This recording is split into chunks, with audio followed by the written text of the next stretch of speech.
Welcome back, everyone. Today we have an amazing Windows 10 tutorial that will enhance your productivity. We'll be showing you how to quickly access your desktop from the taskbar. Let's jump right in step 1.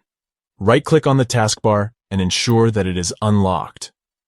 If the Lock the Taskbar option is checked, simply click on it to unlock. If the option is already unchecked, you can skip this step. By default, it should be checked. Step 2.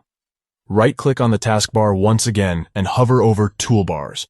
From the submenu, select Desktop. Step 3. Congratulations! You have successfully added the desktop toolbar to your taskbar. Now you can easily navigate to your files and folders on the desktop by clicking on the small arrows next to Desktop on the taskbar. This simple trick will save you time and effort, especially if you frequently access files and folders on your desktop.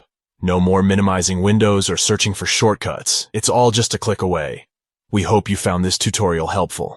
If you did, please give this video a thumbs up. And don't forget to subscribe to our channel for more Windows 10 tips and tricks. Thank you for watching, and we'll see you in the next video.